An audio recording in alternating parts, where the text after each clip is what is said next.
Fourth quarter bassin, episode 2. Full-blown fall fishing. Tackle reviews and a whole lot more on this edition of Tackle Shop Live.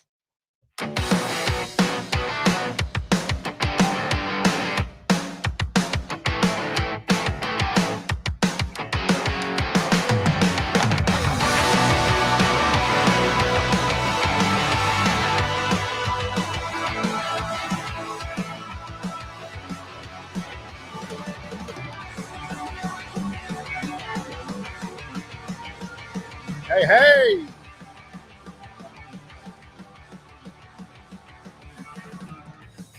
What's up? What's up, Mikey? Man, look at all these guys already. Trent Carey, how you doing, Trenton? Mark, how you doing, Mark? Jack Hinkle. Edwin Rodriguez, how you doing? Don Roeder. What's up, Don? Mike Hayer, how are you, Mike? Thanks for stopping by. Another edition of Tackle Shop Live. Todd Lingle, what do you say, buddy? Yeah. Man, we got a good show for you tonight. Another episode here on fall fishing. This is part 2 of 3. And we are going to get deep into this fall fishing. Man, we got, my name is Mike Acord. This is George Acord. Corbin CG Gottwalt. How you doing, buddy? I'm good, man. I'm good. And back with us again is cameraman Nick. Nick's in the house. What do you say, Nick? The return of the wink, baby. How's it going, guys? There he is. Glad to have you back, Nick. Return of the winks here. So cameraman Nick's in the house. But yeah, we got a great show, like I said. And last week's show went over really well. We had a lot of great comments on it. And if you missed it, you can go back on Facebook or YouTube and watch that or rewatch it because there was some great information in there. This show, we're going to take it a little bit deeper into the fall fishing, or what we call the full-blown fall fishing bite. And we're going to delve into that tonight big time. The best time of the year? Like the best time of the year. Like the best time of the year?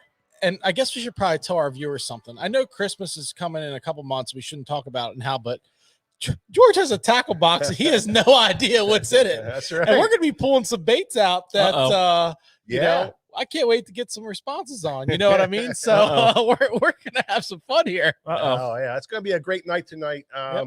So to get started, we got some announcements that we have to roll through. The first one is the last Conowingo Open Series tournament is this Sunday down on Conowingo Pond. Been a great year, man. It's been a great year down there. The fishing has been fantastic. It still continues to get better. I saw some pictures of guys catching some really big fish the last couple of weeks. So things are starting to really fire up down there. So this should be an exciting event. I would say don't be scared because yeah, me and Mike are showing up. Yeah, we're going to be there. We're going to fish that tournament. So that's going to be snap. That's going to be a lot of fun. We're looking forward to it. So you definitely want to, if you guys are free this weekend, this is the last event. Make sure you come down. It's a lot of fun. It's just a laid back tournament circuit. Weather's perfect. And the weather's going to be great. The bite's on. Man, there might be some Alabama rig fish caught. I'm just saying it's full on fall fishing. Yeah, I mean it's we'll have 25 rods strapped on the front deck. Yeah, we're gonna be throwing everything at them. We haven't got a chance to get down, but we're just gonna go fishing and have a good time. And we encourage everybody to come down and see us and say hi to us while we're down there. There is a couple announcements with that. They're working on the one ramp, so make sure you get there early to launch your boat and get in the water because it's only going to be one ramp available. What time are they launching? 6, 5:30? Well, I'm just kidding. No, I mean I know Brad, the original thing said 6 to whatever. Yeah, but what's safe light right now? I don't know. Probably a little closer to 6. I'd say 6:37. You're not going to blast off before 6:30. Right. Okay. Right. I mean, unless it's a night tournament. Yeah. Yeah. Exactly. So, so yeah, we're going to be there. We're going to do that. I would say just get there early, launch the boats, get them in the water before. There's another club tournament going on there, a smaller club tournament. So you definitely want to get there early. It's a good time. It's the last hoorah of the year. It's a championship tournament after that for the guys who fished 5 of the tournaments. And SFT is matching the winner's pot. So whatever it is, if it's $800, we're throwing in an extra 800. If it's 1,000, we're throwing 1,000 in. So it's going to be a double payout. Big money on the pond. Yep. For you guys who fished 5 tournaments and didn't get the $100 buy-in from SFT, you better do so. There's 9 people that are qualified that haven't bought into the tournament yet with the $100 buy-in. To get that extra money, you need to do that. So you got until Sunday to do so, and we are here to help you with that. So make sure you guys take advantage of that as best you can. So yeah, Raymond Barton's here, Kevin Carpenter, John Henning. How you doing, John? Good to see you, buddy. Yeah, good to see you, John. Joseph Cascarino. How are you doing, buddy? Hope I got that right. You probably didn't. Probably didn't. You're a name butcherer. Must run in the family according to somebody that I know by the name of Sugar. Yeah, I do that a lot. I do that a lot. Yeah. That's a shout out to Sugar if Sugar's watching right now. Yeah, Sugar. We hope you're watching, bro. Yeah, Russ Fuller, Ken Wood. How are you, Ken? Mike Barr. Hey, Mike. You had a great fishing trip this week, or today. You guys were out and you guys pounded some nice fish. You and Corbin went fishing. Yeah, iRod. What do you say, iRod from YouTube? Thank you, everybody from Facebook and YouTube for tuning in tonight. Keith Howard wants the crowd goes wild. Oh, does he? Yep. All right, Keith Howard's in the house. I saw Keith Howard yesterday. He was Keith Howard. River Raptor Brothers, man. You know, it's funny. I saw Keith Howard yesterday, and I was talking to him, and I didn't get the chance to spend as much time as I wanted to, usually talking to him, because I was on a press timeline and I was on a stick and move and had to get running south. But running gunning, huh? Oh yeah. All right. That's what you do best. Yeah, and I came back up and I saw his boat was on the trailer, and you know, I apologize, Keith. I'll catch up with you next time, man. Absolutely. But glad your boat's running good, and good seeing you on the water, man, as always. Absolutely. So that's pretty much for that tournament. If you can get down, that's great. We'll see you guys down there then. One last announcement we have. You got a lot of announcements. Well, a couple shows ago, we had our friend Pete Kalusic on, and if you guys didn't get a chance to see that show, go down and watch that show. That was one of our best shows ever. Fantastic. Pete is just a awesome guy. He's a true I don't know. What is he? To me, he's a true professional. He's a great mentor. He's a great student. He's a great person to have in the industry, because he spent his life and he shoots it to you straight. Like his lifetime. He's going to call a spade. He's going to say it in a diplomatic manner. And it was a great show. It was a great show. And I don't know. I mean, I think it's awesome with what he's doing. Yeah. And, we can't say enough about Pete. He's just a great guy, but it was a great show. So if whoever didn't watch that show, you can always go back down through our posts and you can find it, and you can watch that. That was a great show. But we got in contact with him. It was such a great show. We forgot to talk about a few things. And one of them was Pete wants to give away 2 golden tickets. Woo! Right here, baby. 2 golden tickets. And George, should I play the music? I hope you don't. Oompa doompa doopity doo. That's exactly. I've got another puzzle for you. Oompa doompa. So that's exactly what we were going after, Corbin. Thank you. Well, you know what's funny, Mikey? The reason why I'm saying that is because George and I had a business meeting the other day, and the Pennsylvania scratch off has this Willy Wonka scratch off, and I got it, and I played the Oompa Loompa song as I was scratching off every single one. So it was a good time. So, but please don't ever do that again. And I won. Yeah. What this entails is 2 of our listeners, and from one from Facebook and one from YouTube, is going to win a subscription to Bass University. That's $149 value. Well, you know what else is cool? The timing is perfect on it, because it's a fantastic. Absolutely. Coming up on the winter. Yes. Yeah, coming up on the winter when you're bored out of your skull. Well, you know, if you get that cold weather and you're freezing up, or your bite just dies, or the weather's nasty. Yeah, and you know you're just jonesing. Yeah, it's a great. You can just go. I mean, they have. I don't know how many videos they have. I mean, they must have. It's from the best of the best. They must have like 1,000 videos in their library on every type of topic that you're looking for. I mean, they break down. Have you ever watched any of them? Oh, yeah. I mean, it's just ridiculous. And they have every major pro. Yeah. I mean, you want to know how to skip a dock? They got one with Andy Montgomery. I know.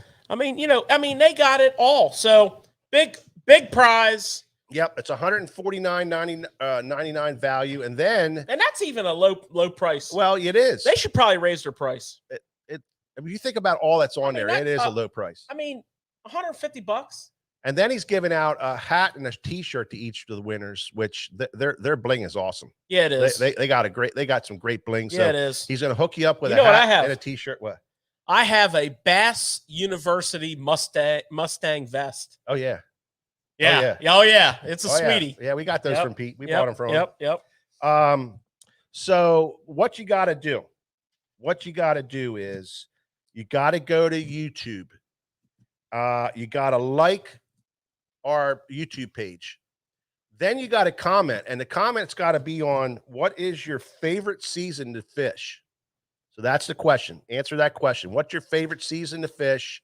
And whether it's fall fishing, which we're going to talk about tonight, which is that's my favorite season. A lot of guys' favorite season, or could be the spring bite, could be the summer. Some guys like summer fishing. Whatever it is, put it in there, and then subscribe. So that's the three things you got to do on YouTube, and then on Facebook you got to like it, you got to comment your favorite season, and then share the post. So.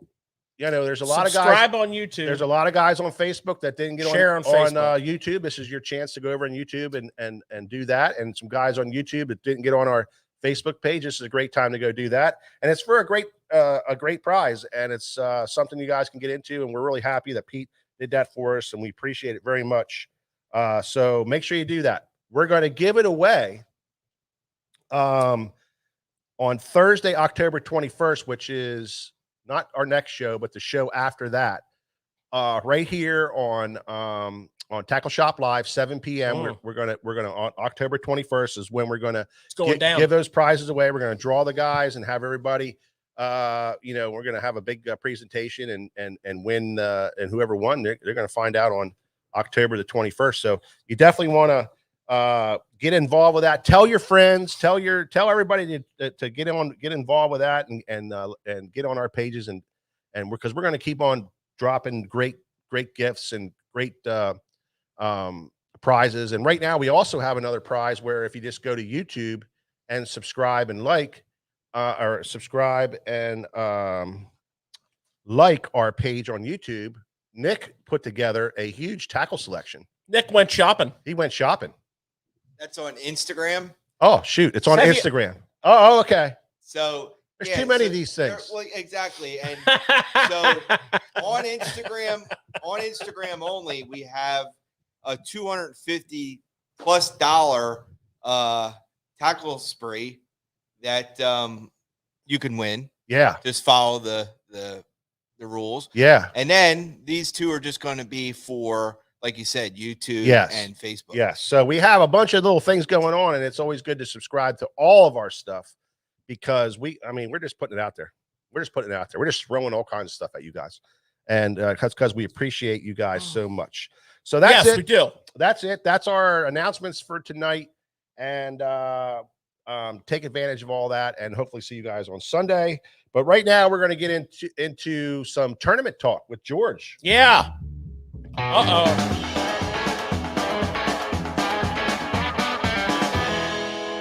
on. What you got, George? Short and sweet. Wait, you got the same topic I got? I don't know. Is your name George? No. Oh. Let me go over in the corner. Well, I got two things that are on my mind about tournaments. So the first has to do with Bethel University, which is just a powerhouse college bass fishing program. Tristan McCormick. Yes. Came back on day 2 of the college bracket championship and won. Came back. He was behind. He came back and he won by 3 ounces. And it was interesting because these guys, Tristan McCormick and I don't know the other young man's name who led it on day 1, but it was really fun watching him. They were right up at the dam at Bolden Dam on the Coosa River. And it really resonated with me because I spent like my whole life fishing the tail races on the Susquehanna River under exact circumstances. And this kid was talking about seams, and he was so dialed in, and he was just bang, bang, boom all day long, putting them in the boat. And this Tristan McCormick, like he said, you know what? I can't watch this anymore. And he rolled out and went and caught some fish.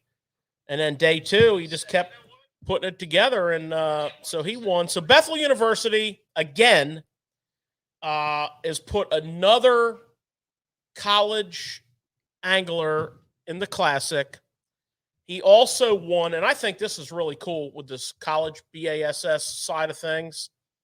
And our friend of the show and good buddy, Bubba Cicero, goes to school there. Yes. And I just think this is so cool because you also win the Living the Dream. I don't think they call it that, but it's FLW calls it Living the Dream, but it's similar to that. It's paid entries into all 9 opens and the use of a fully rigged nitro boat and a Tundra truck.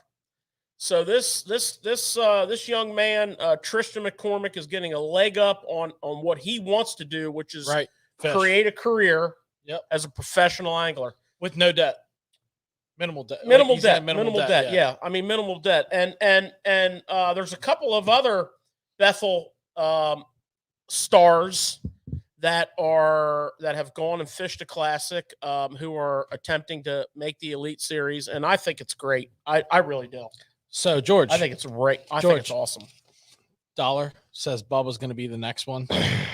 Well, I mean, I'm not betting against Bubba. I'm just saying. I mean, I seen Bubba come up, and I'm not betting. I mean, Bubba came up on the front deck of a boat. I'm not betting against Bubba. Right. So you put your dollar bill away. Well, I'm saying we know he's going to be a superstar. We know that. Absolutely. Oh, yeah. My second item on tournament talk is today is the beginning of the final Southern Open. I believe it's the final Southern Open. It's either the second one or the third one. Yeah. But it's on what they call Lewis Smith Lake. It's known as Smith Lake in Alabama, and it's primarily a spotted bass fishery. And as we talked on the last show, September, October time frame and the beginning of fall, down south is stingy. Right. We specifically talked about, that tough transition from, it's kind of like, it's not really fall, but it's not summer. It's just this big month and a half of like, in between. We talked about it on our last show. It's the screwiest dang on time of the year. Especially down south. And they're in it big time where we were 2 weeks ago. I just checked out the standings, and it's like there's a couple nice bags. There's some 15-pound bags and some 14-pound bags. But the guy that we're watching in this tournament is Jacob Peroznik, right? Who is a friend of the show and amazing talent, and he's goal this year is to requalify for the Elite Series. He was a star on the Elite Series, and he stepped away for a couple years to fish Bass Pro Tour. And he did all right. He won, like you said, he won $400,000. Yeah, he won a couple. He won a couple. Bucks. I mean, he won a couple bucks. I mean, every time you watched him on TV, it was just freaking slinging them over the side of the boat. But that's another story. But he decided after doing that for a couple of years, that his love was the 5 fish limit, and the bass, BASS, was where he come up and where he wants to be. So he is actually, today he had 11.12, and the leader's got a little over 15. So he's right. I think he's in 11th place. So he's right where he needs to be for this tournament. Yeah. He's 52 points out of 3rd place. And why is that important? Because the top 3 get invites to the elites, but he's got an ace up his sleeve. Huh. He might have an ace up both sleeves, because he's 53 points in the lead in the overall open. Yeah, because he fished all the series. Yeah. Yeah. Well, and they probably didn't even calculate today yet. So it'll probably. No, this was as of, this tournament. Pre-production meeting. Right. Yeah. So he is 53. And so on the overall, and the top 3 of the overall get invited to the elite. So my man, Jacob Peroznik, is sitting pretty. Right. Jacob Peroznik, go out tomorrow and whack another bag. It's a stingy little spotted bass event. I'm sure there's some largemouth being caught today. We'll catch up on all the details tonight. But I believe on Saturday, as is customary with the Open Series, they stream it on their Bass Live, so you can get your fix. Yeah. You can get your live fix, which I know I will be getting dialed in on Saturday. So that's it for tournament talk, unless my esteemed colleagues have something to add to it. George, it just so happens that I do. Well, color me surprised. All right. You remember, like, way back in the classic days when we were talking about the classic, we talked about John Cox, and Keith Carson. Yeah. All right. I mean, we're going to have to do some more research on this. Maybe we can try to get Keith Carson on the show, but this is some big news. Keith Carson is the first year ever Angler of the Year in the Fat Cat Newton series. Oh, so the NFLPA or whatever it is, or So he won Angler of the Year in that series. Well, it's the National Professional NPFL. Yeah, National Professional Fishing League, and the reason around these parts, it's better known as the Fat Cat Newton. You saw Worldwide Watson was helped commentate the last one, and Dudley's been involved, and Luke Duncan. But the reason why I think we should kind of just maybe foreshadow this is maybe we try to reach out to Keith Carson and get him on sometime, and just try to figure out, or somebody figure out what that series is more about. Because for me, what I see is he made the classic, right? He's buddies with John Cox. Yeah. We see Watson getting involved with this now. We've heard rumors that, what's his face? Pete Lusick said that tour is also recruiting other bigger names to go there. Yeah. So, I mean, maybe we need to reach out to somebody and try to, figure out more about the Fat Cat Newton series. And that, I mean, I just think it's awesome. Yeah, it is. I mean, it's an Angler of the Year. This was their first year, correct? Right. And he's the Angler of the Year of a pro circuit. So, I mean, hats off to anybody that wins at that level. And, yeah, so title, no matter what it is. When you come into town and you say, "Hey, I'm going to create a professional fishing series that competes with bass, and Boyd Duckett, MLF, Big Five, Way Five, All Count Series leagues," that's a big chunk to bite off. I mean, so. When those guys were getting ready, they broadcast their tournaments every day. And when this is their first year, so they did great. And what they were saying was, that they're going after it. They are going after it. It's going to be a player, and it's cool because it gives a whole another avenue for guys who, and like Luke Schrader. Luke Schrader is a guy. But I guess what I'm trying to say, and I know this is something we didn't touch on more, but we'll learn more as it kind of the next year develops and all that stuff. But whoa. Luke Schrader, by the way, is a local guy. He's a hammer, right? He's from Jersey. Yeah. And he fished the whole he sold his house. Yeah. Packed up his Suburban, as he likes to call it, the Suburban Suites. Yeah. And hit the road, Jack. But he did. I guess, and he's out there living his dream. So I mean, this is a great avenue. It's a great avenue, and I guess where I'm trying to kind of tie the knot up with this is for those of you guys that are sitting out there thinking, oh, like maybe this third circuit isn't, Major League Fishing or bass, or, they're fishing this because they can't get to that level. Just remember this: Keith Carson, who won Angler of the Year, fished the Bassmaster Classic this year. Sure. That's all that I'm going to say. And pro circuit anglers, if you're a pro circuit angler, you're competing at a very high level. You are, regardless of which league you continue to compete in. And we've seen Wheeler jump across. We've seen Brian Schmidt jump across. We've seen Johnson. We've seen all these people that are fishing multiple leagues to make a living in the fishing industry. Yeah. And my hat's off to all you guys, because guess what? You guys figured something out. Yeah, absolutely. Yeah. So that's a great point by Corbin. And, obviously Tackle Shop Live here, SFT boys, we're big fans. You can't put enough. Yeah. You can't stream enough tournament. Yeah, we're all into we're all into that. So I thought they did a great job this year. I'm looking forward to next year. We're getting some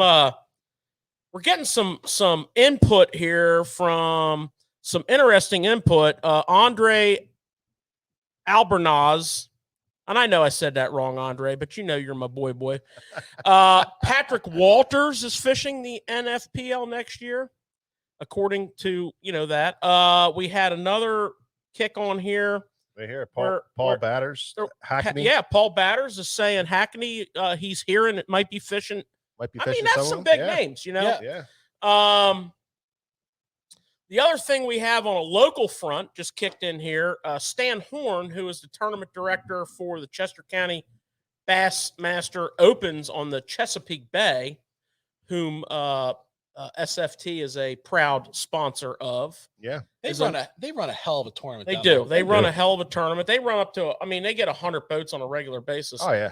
But they're Saturday the 16th. Now, I hope to tell you, Saturday the 16th, that's like it's next weekend. Next weekend. Is it? That's like going to a destination in a prime time slot to fish a tournament. So you might want to look out if you're in the the driving area of the Upper Chesapeake Bay and you're looking for an adventure, the Chester County Bassmaster. So for $100 entry fee.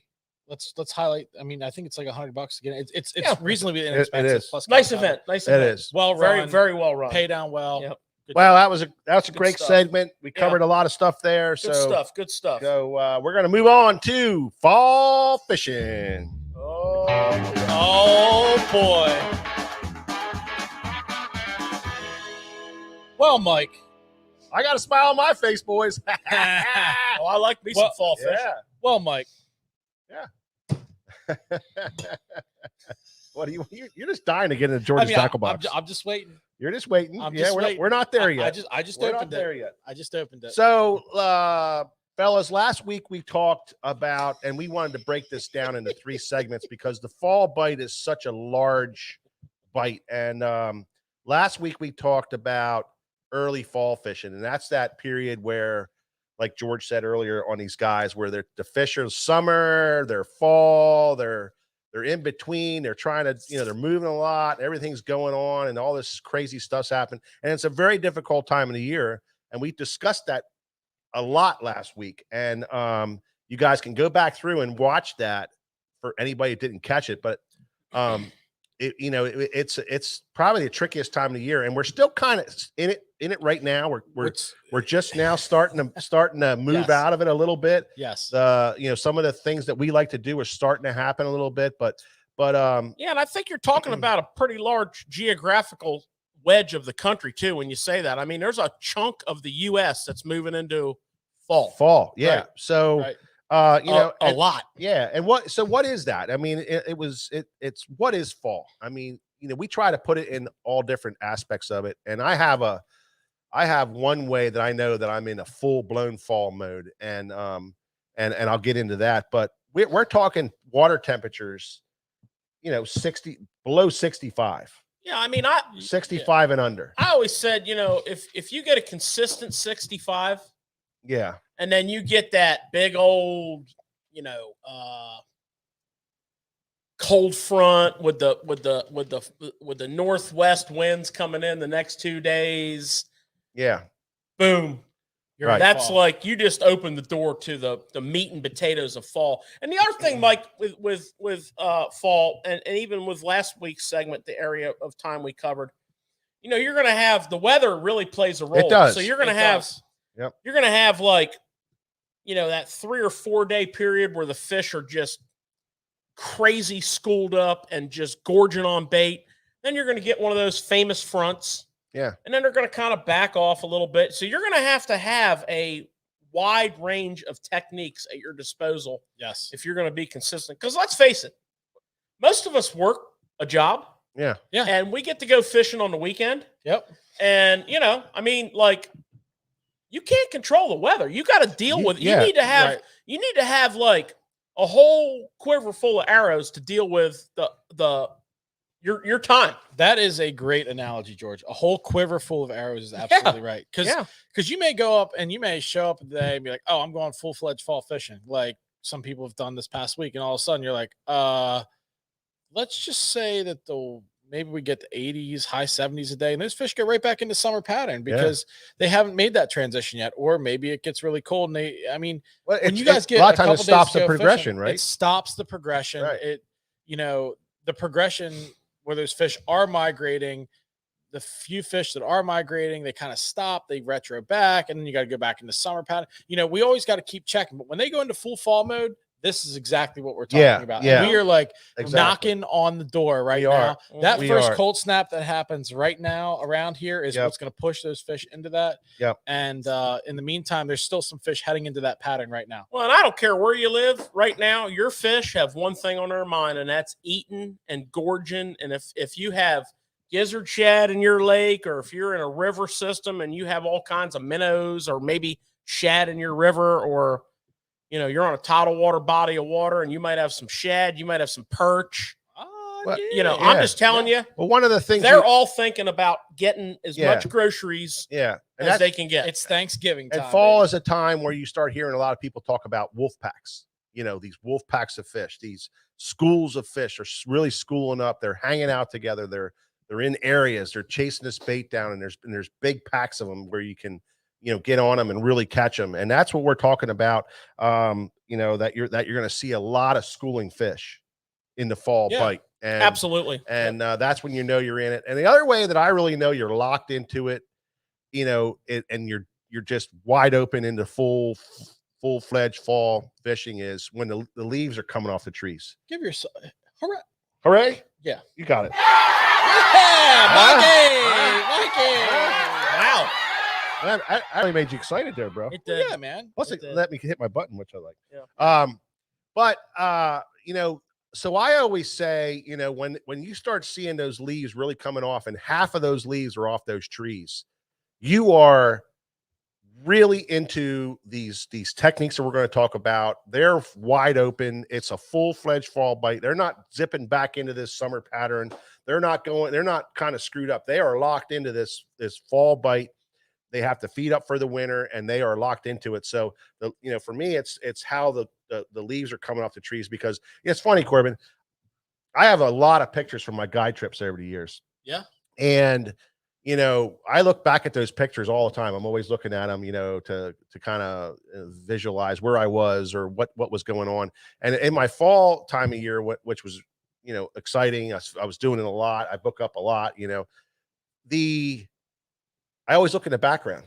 Yep. And I'm looking at the trees, and, my memorable days have really been where you were starting to see through the woods really good. Absolutely. Yep. And, there was a lot of brown out there, there was a lot of brown going on.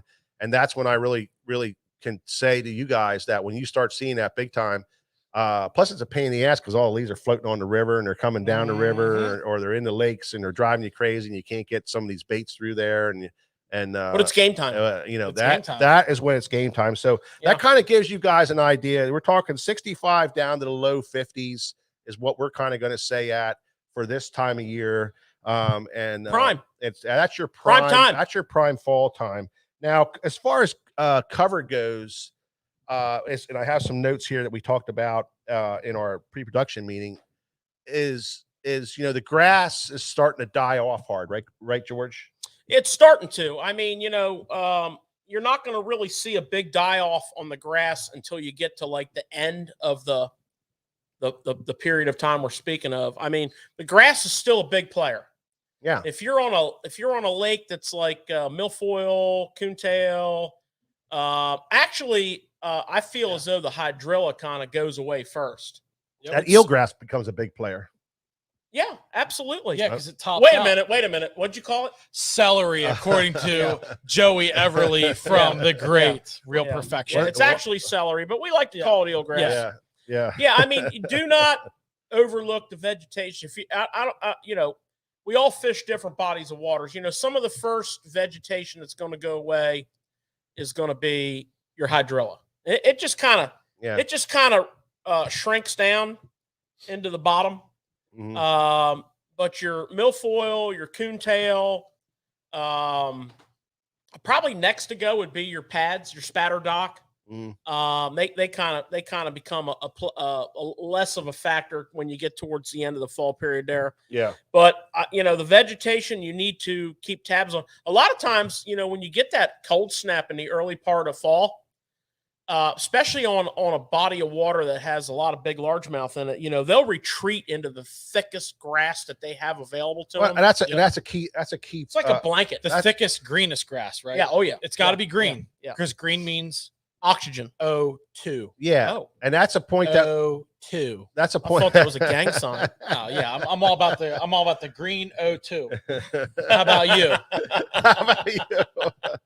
Well, that was a big point that we made also was that, what's nice about it is it kind of the big giant grass beds become smaller and smaller.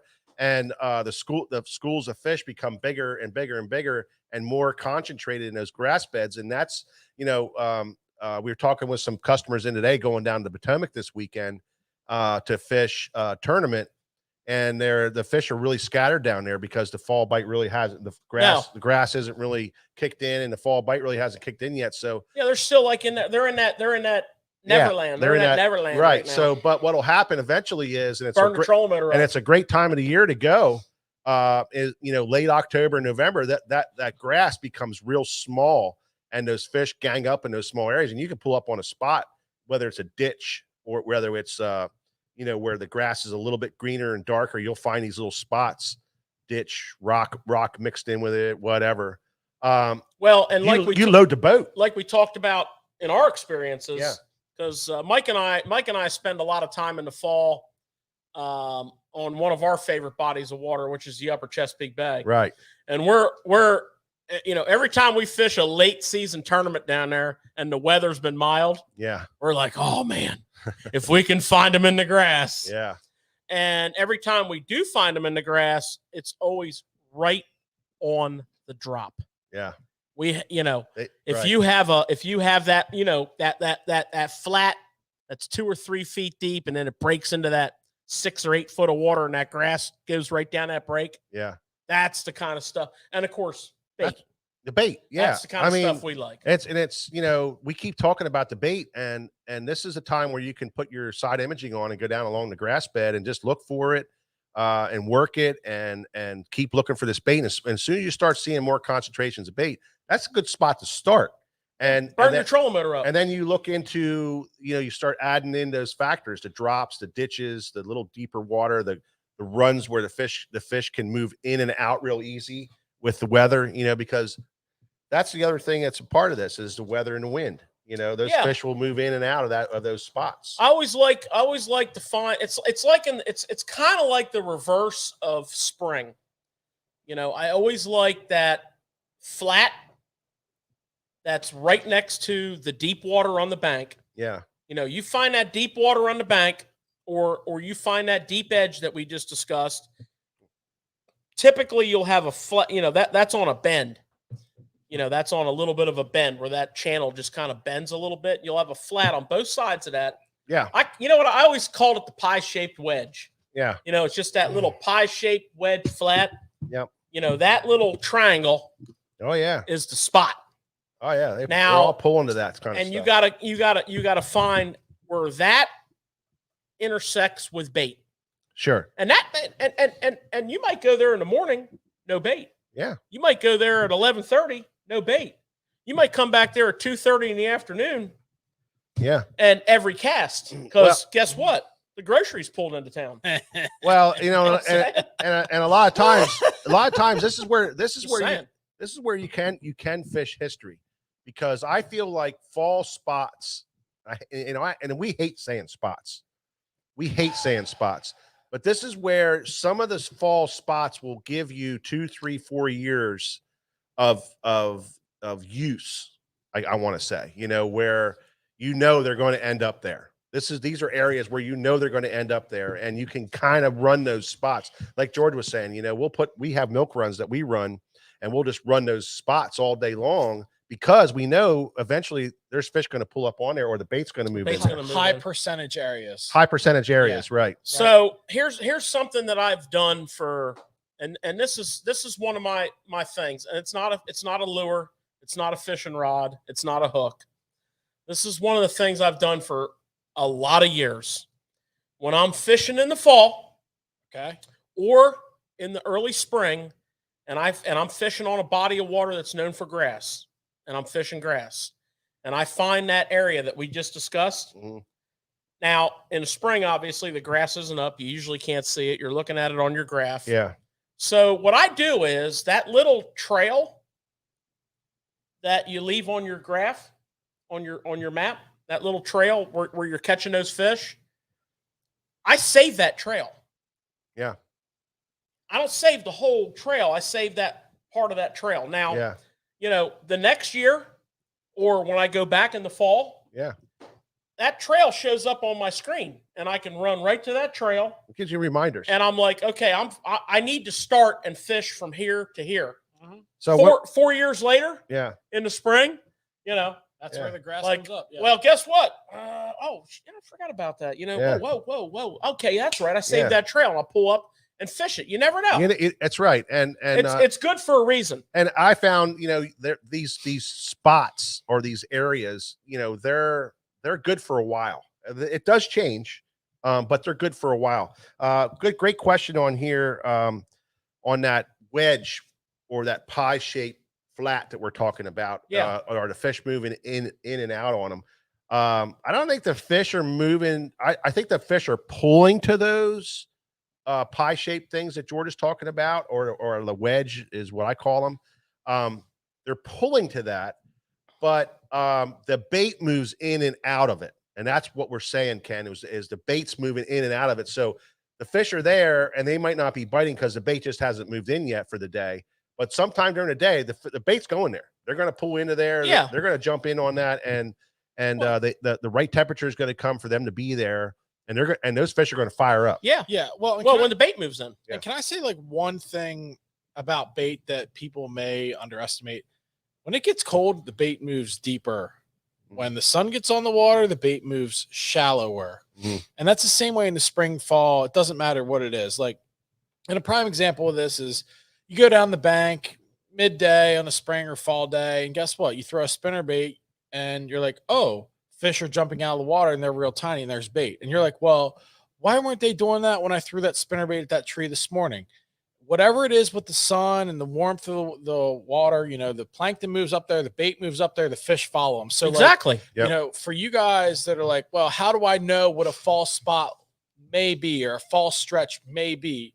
You're going to have a deeper water drop off, and deep could be 2 feet, it could be 4 feet, it could be 25 feet. I mean, it's relative to the body of water where you're fishing, but the wind could blow it, things could change. But ultimately, what I want you guys to understand is, if you guys throw a bait, any kind of bait in there, and you see bait flickering, there is bait present, regardless of what's on your screen. Yeah. So that is going to be some kind of a percentage area that you're going to want to come back to, or make a mental note of, or put a waypoint on there that says, hey, there's bait on here at 2:00 on a sunshine day at, on October 5th or whatever the date is. You know what I mean? I just kind of want to throw that out there in case anybody's like, well, I really struggle in the fall. What am I looking for? Because that's something you're looking for.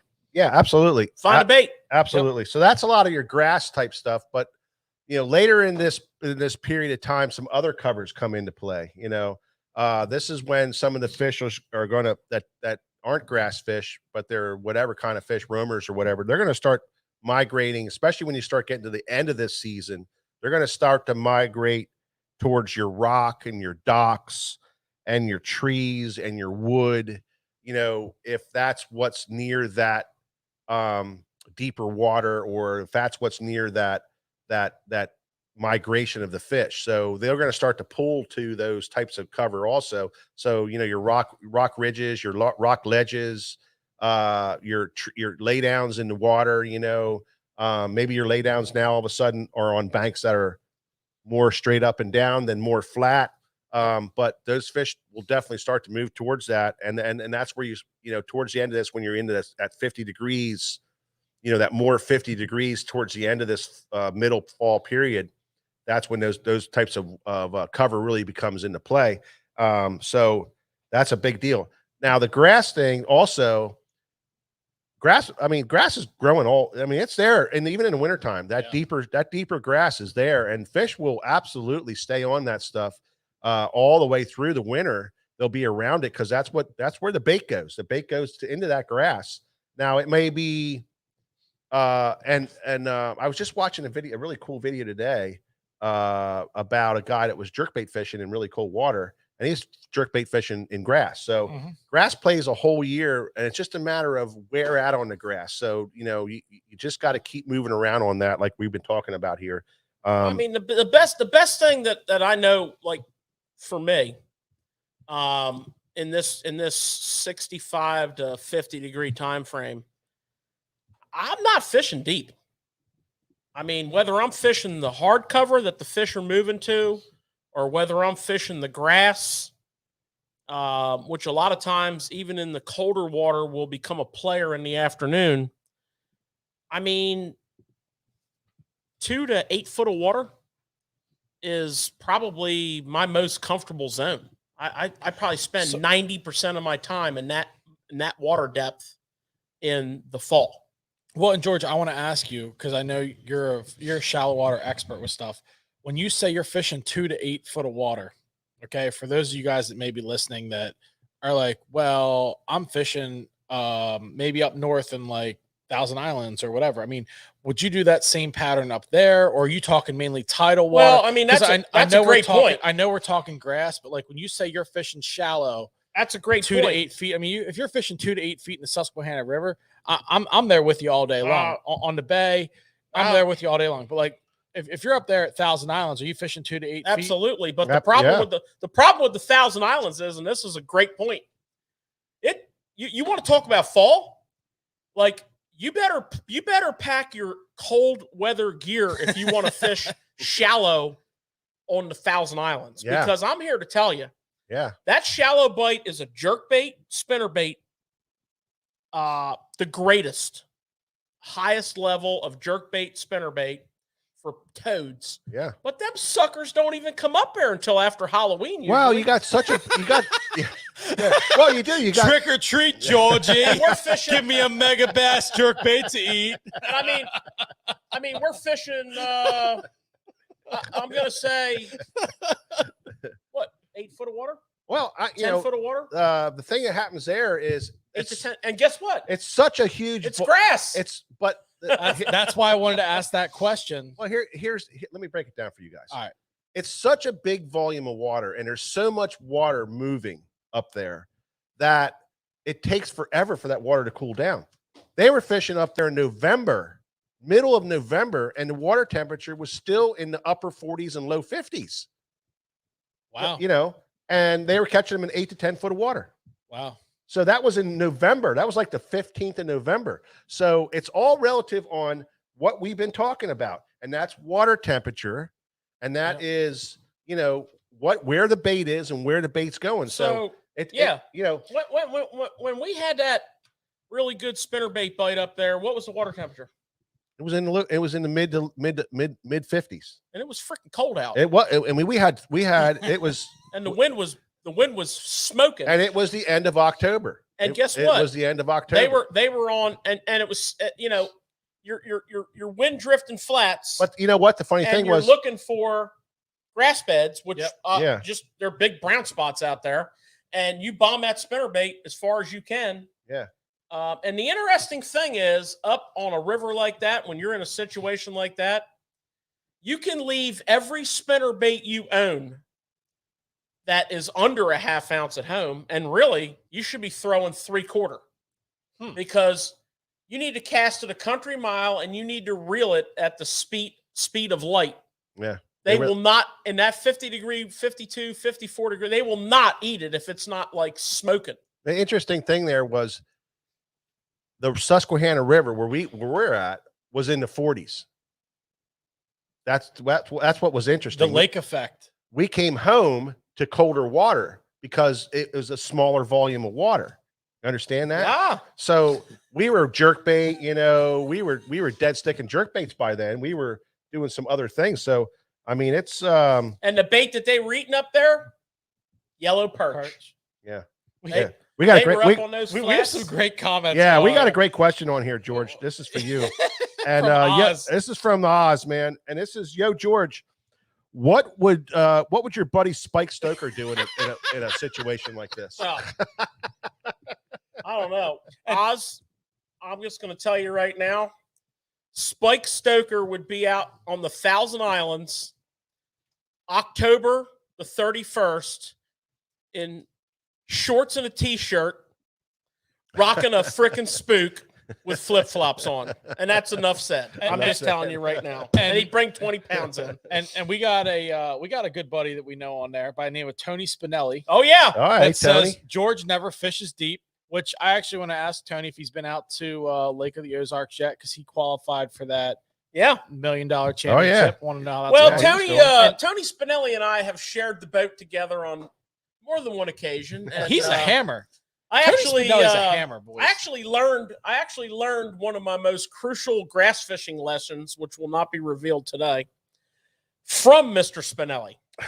but in true Tony Spinelli fashion, yeah, he whooped my ass off the back deck of my boat for 8 hours before he said, "What bullet weight are you using?" Enough said. Enough said. So we'll talk about that another day.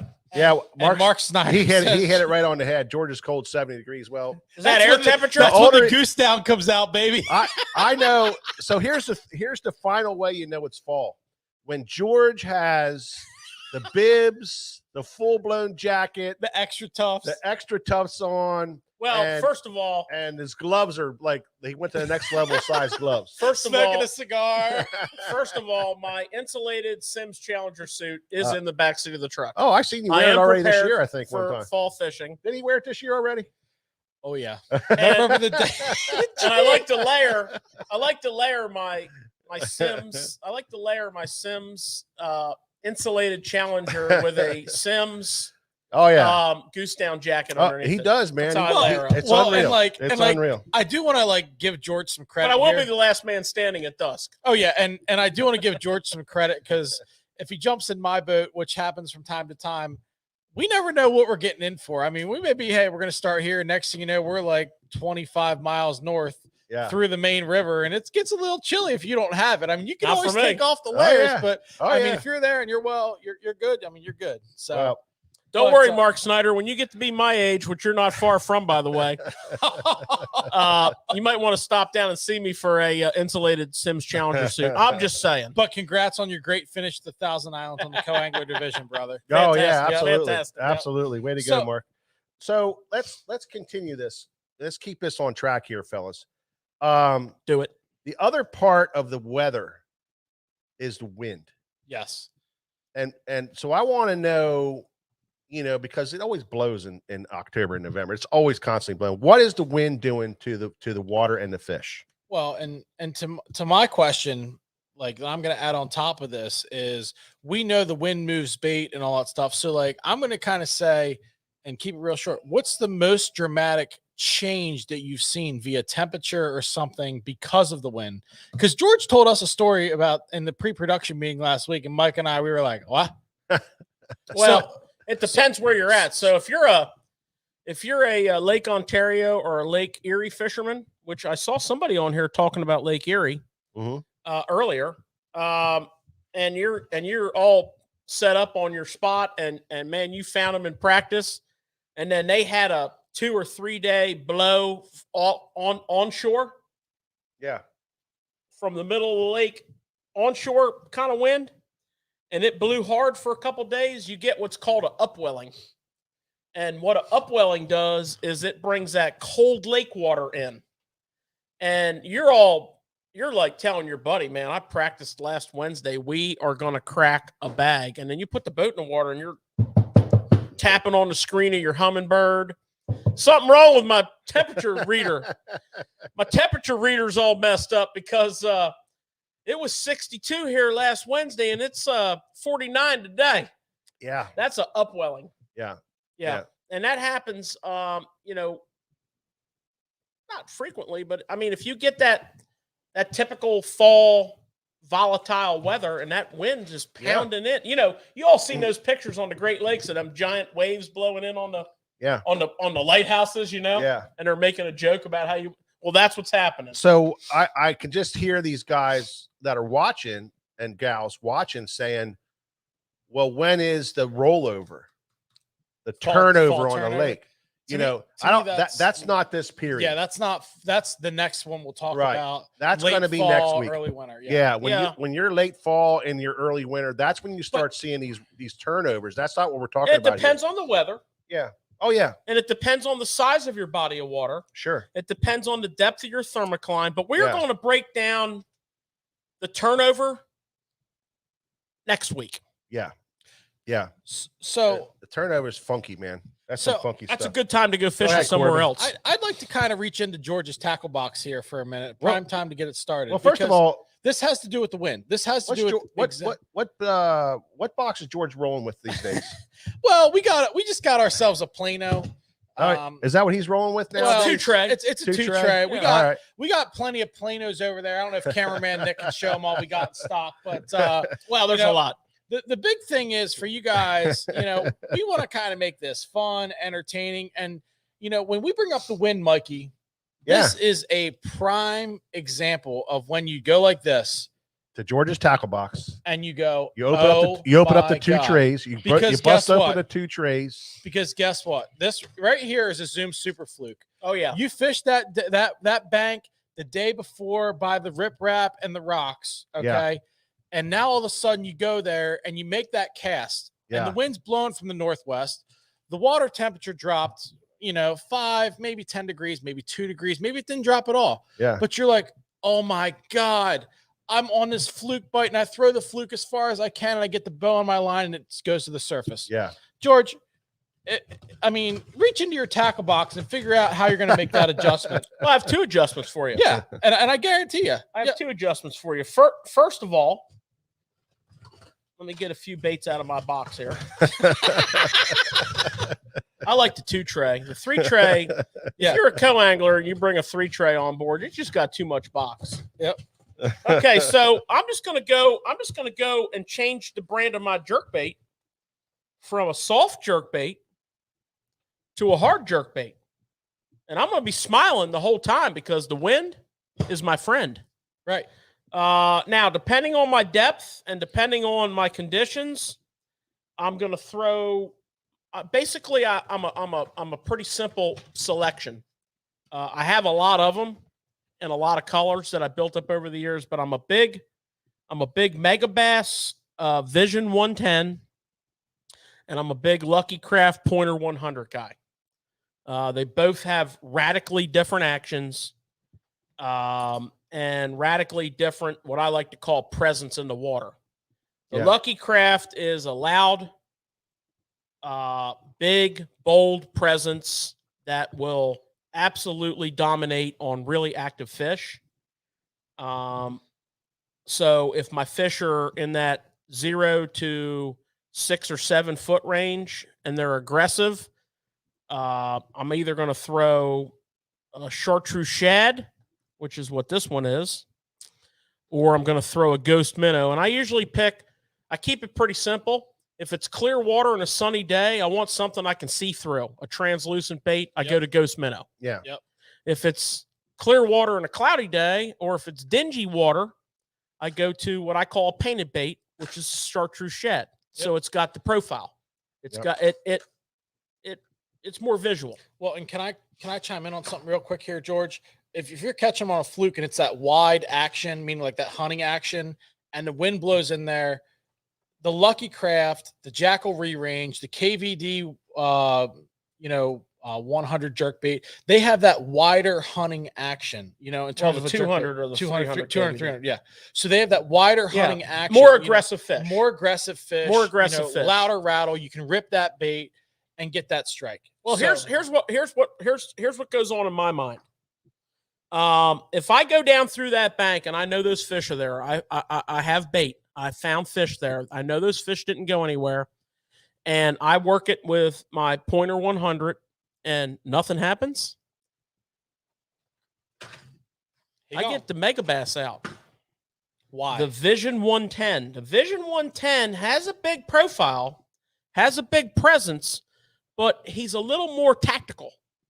He's a little more tight, a little more defined, and I like to say the Mega Bass Vision 110 makes a non-aggressive fish bite. It's more of a finesse jerkbait. It makes them. I like to say I'm force feeding them. And it's a whole combination of stuff. And this is what guys don't understand about Mega Bass. It's the balance of the lure. It's the definition of the paint and the process of putting it together. It's the whole combination that gives this bait just what George is saying. When things are tough, this thing starts to work. We call it a finesse jerkbait. Yep. Me and Corbin and George, and we'll use it a lot for dead sticking when when those fish are getting funky. Yes. Or even working a little faster, but definition. It also gives us more options. It gives you a lot of options. So we have our 110, which is our go-to bread and butter. Yeah. 6 to 8 foot of water. Yeah. Kind of where I fish it, 0 to 6 to 8. Well, I don't like it in 0 foot, but I like it in like 3 to 8 foot of water, 3 to 7 foot of water. Then if my fish are a little deeper than that, I like the 110 +1. And I want to chime in on the +1 because George, me and Mike had a very interesting experience with it in fall last year with the +1. And that is when the wind is blowing, in a fall bite, and say you're not on a fluke bite, but you're on a regular Mega Bass jerkbait bite, or you're on a regular Lucky Craft bite, and you can't get that bait down, that +1 will go deeper in that wind, especially with current, and get down to those fish that you may not be able to get to because whether the wind's blowing in, whether the wind's blowing the slack in your line, etc. So, to me, this is where that deep diving jerkbait plays as well, especially in the Mega Bass or whatever. Yeah. So retrieve on these for the guys that are asking. We're still pop, pause. We're working them pretty aggressively. The pause is maybe couple of seconds to 5-6 seconds. It's not that long pause yet. We're not into that dead sticking, sticking it out there and just jerking it and letting it lay for a long period. We're not really there yet. We're still working it pretty hard. But what we're doing, like Corbin said, is we're getting to where the fish are. We have to determine what aggressiveness they are. Is that a good statement? Yeah. And you may have to go a little deeper. So this is the time of year when fluorocarbon on jerkbaits is a big time freaking player. Well, it depends on your jerkbait system. You know me, I'm always fishing fluorocarbon. Yeah, I'm just saying. But I change my test. I change my test. Yeah, I've seen guys who are fishing monofilament or guys that are fishing braid, and then a guy comes along with fluorocarbon, and he's getting to those fish, and he's put in front of their face, and they have to eat it.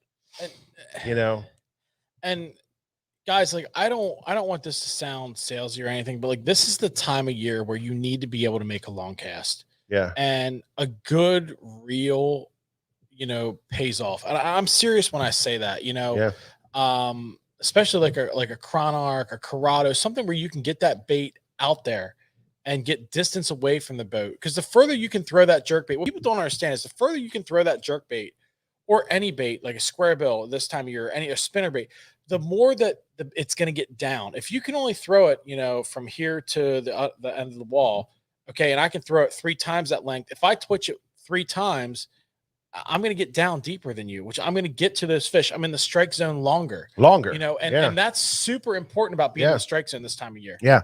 So line size does make a difference.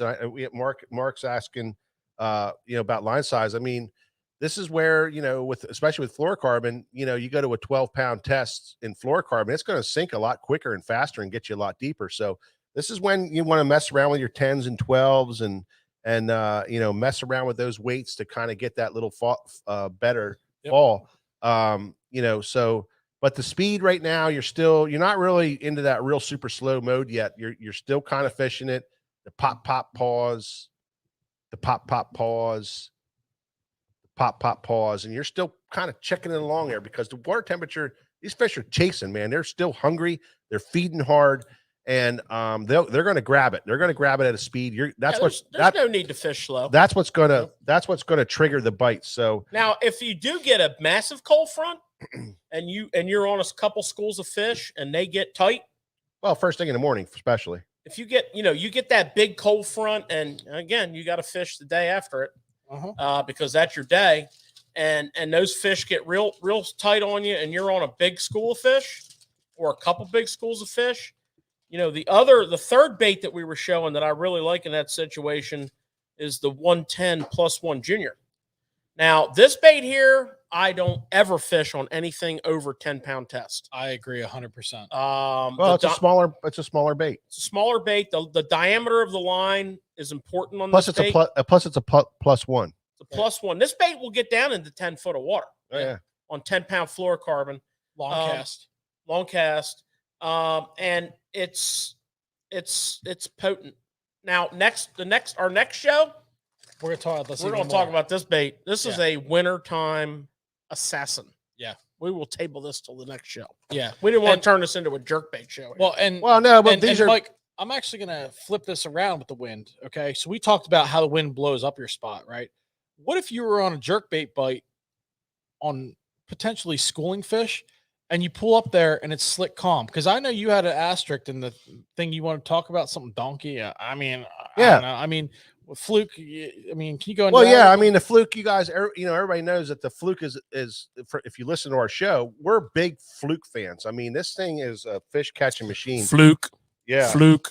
I am your father, Fluke. Yep.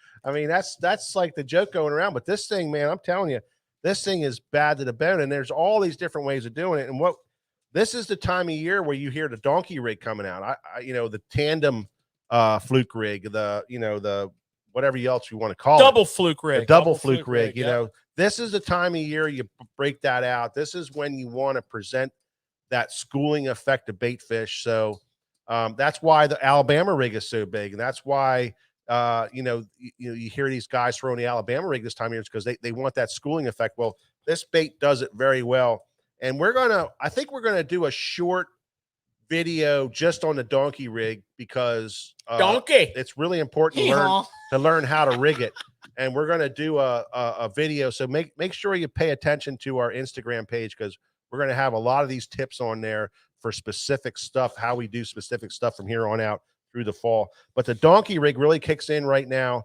and you know, that is because you got schooling fish, and they're looking for, you know, all these schools of bait fish moving around, and it just triggers. Some days it triggers bites, and other days it's a hamper. It doesn't work. It scares fish away. So you got to know when to use it. That's another one of those things. Everybody says, well, you guys got 35 rods in your boat. Well, yeah, because rigging a donkey rig up takes forever. Well, and that's a great point. We put that freaking thing on right now, and it's in the boat for the whole rest of the year. Yeah, you want to tie up a regular Fluke. Yeah. And then you want to tie up a donkey rig. And one of the little clues that I go by is, if I catch a good fish on a Fluke and he's got a whole crew of his boys with him, I'm not going to make my next cast with the lure I just caught that fish on. I'm going to pick up my donkey rig and sling it out there. Yeah, absolutely. Let me tell you something. Back in my days when I did a lot of guiding, I first started fishing this rig. And I mean, way more than once did myself and my clients catch doubles. Yeah. Way more than once. I had a client one time that caught 4 or 5 doubles in one day on it. Oh, yeah. But, you don't throw it unless you have that competition from a group of fish. Yep. George. And then you throw it. So you want to have it rigged and ready to go. Yeah. Because you got to tie a few extra knots. Yeah. And it takes an extra couple of minutes. Mm-hmm. Yep. And you don't want to say, oh, I'm catching fish and they're schooled up. Let me spot lock down here and tie up a donkey rig. Yeah. You want to pick it up and sling it. Yep. Because you got them fired up. So, Exactly. We're going to kind of keep moving through this because we're getting long on time here. But so we talked about jerkbaits, we talked about flukes, and that's some of the baits to do. And then during the wind, also we like to throw the spinnerbait. Yep. This is a time of the year you want to definitely throw the spinnerbait. This is a big time spinnerbait time of year. And not only is it a nice profile that the fish are looking for, but it allows you to cover that water real well and make those casts, those long casts, and burn that thing or slow it down or do whatever you have to do. It's a great bait to throw this time of year. Absolutely. Well, and even to your point on the spinnerbait in the wind, even if you get like that kind of slick fall day, but then you get like little gusts of wind. Yeah. And you see an area of the water that's getting that wind on it, don't be afraid to chase that wind. If you get if you're in a kind of a dead zone, but you were catching fish and then, down the lake or across the cove, or you see the wind kind of blowing in on the bank, not real hard, but that's where the wind's hitting. Yep. Mhm. Listen, trust your gut instinct. Start your boat up, drive over there, and spinnerbait down through it. Or maybe there's a mud line or a clear water line. I mean, it more changes, often than not, that disturbance of the wind on that kind of not really windy day, but there's a breeze. More often than not, that disturbance will generate a bite or two. Yep. And you can actually chase wind. Yep. Oh, it's blowing over there. Shoot over there. Boom, boom, boom. Oh, it's blowing over there. Boom, boom, boom. And George, the spinnerbait is a fantastic tool for that. And George, I'm just going to touch on this real quick as we keep moving forward here. When you talk about chasing wind, guys, chasing wind means you are chasing the wind. Do not, just because you never caught them there in your life, you can drive over there where the wind is blowing in, make 5 casts with a spinnerbait, pick up the trolling motor and leave. That is okay. Yeah. I'm just letting you guys know. This is the time of year that is okay. Because I caught fish doing that last week, this week, like this is the time of year where the wind pushes stuff, it happens. So exactly. Yeah. So that does bring up another question or another topic that we talked about, George and I and Corbin, because this show is so complex. This whole series is so complex, and we want to try to get it right. But temperature is also a big factor right now. You got to be tracking that temperature, watching your graph, seeing what the temperatures are, where, is it changing? The wind can blow the water around and change your temperatures. We know that. Yeah. So, these fish may bug out of an area just because the wind picked up and blew some cold water in there. So this is a time you want to start really paying attention to that water temperature. Also, to be in the right critical type of water temp, and the bait will tell you where that temperature. Well, I got is. a problem. Uh-oh. I got 3 graphs on the front of my boat, and all 3 of them have a different temperature on them. Oh God! So, being the eternal optimist, I always follow the hummingbird because it's always about 1.5 degrees higher. So when it starts getting too cold, I don't look at the other 2. Well, what it really sounds like to me is, George, you have your first problem ever with being sponsored by 3 electronics companies. I mean, I'm working with them. The temperature thing is really important, but one of the things that I always use as a baseline, and I think this is really important, is if you're fishing over the course of a period of time, let's say you got 4 or 5 days you can put together in the fall, and fish, maybe a long weekend, work a couple days, and then a long weekend. Yep. What I like to do on multiple days of fishing is I go by the morning temperature. So when I put my boat in, I look at the temperature. If it says it's 62, and then it's like the weather like we're having this week, and then it's 68 in the afternoon. To me, it's not 68 because the nighttime temperature is going to bring it back down. Now, if I go back the next day and the morning temperature is 64, now I know that I am on a little bit of a warming trend, and that's going to affect some of my decisions on areas and bait choice. For example, it may make me lean a lot heavier on a topwater.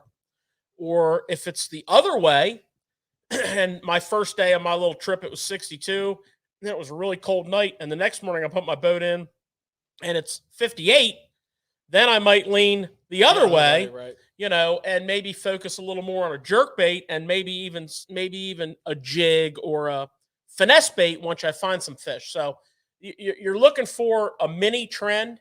You know, I always look for the mini trend. If it's a temperature trend, if it's a water clarity thing, if it's a weather pattern thing, cold front approaching after the cold front. The other thing I look for as a mini trend, and it doesn't just pertain to fall, but it's important in the fall, is on a tidal body of water. I look for, and this is to me the most important mini trend of all, is like on a tidal body of water, I'm getting my best bites on, let's just say, the first 2 hours of incoming. And then the next day, obviously that's going to be about an hour later, but it happens again.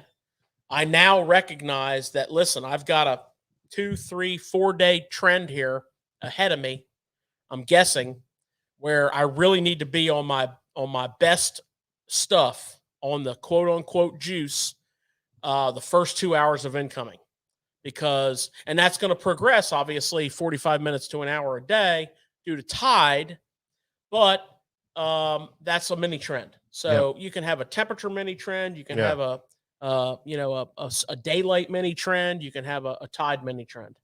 That's right. Yeah, and it's important just to track that and pay attention to it. Pay attention to it. Just pay attention to it when you jump in the water. Look at it throughout the day, and that's very important.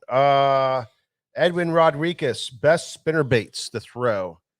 Well, we're kind of spinnerbait junkies. If you look at my boat, I have 100 spinnerbaits on my on my railing that I made up as a spinnerbait holder. I mean, not that many, but I got a ton of them on there. A bunch. And we throw a lot of different ones. You know, we mess up, we mess around, and then Jeffrey Riddle is asking what's the best color. Depends where you're fishing. It's just so complex, man. Well, we did a spinnerbait show. Yeah, it's so complex that, you know, you don't have to be a junkie like we are with spinner baits and jerk baits and some of the stuff that we throw. We have a lot of, but we do recommend it. But you know, the gold shiner spinner bait is a must have. The spot remover color is a must have. The chartreuse spinner bait is a must have, and a white spinner bait is a must have. Well, the painted blades. Now you kick in white gold blades, double white blades, double chartreuse blades. And then your gold, do you do double golds or double, a silver gold or a double silver? Those are kind of like, I wouldn't worry about too much as, just to cut the straight up color of the blades. If you want to throw gold blades, you throw the gold shiner. If you want to throw silver blades, then you mix it up and throw a little bit of that spot remover, because that gives you some more flash.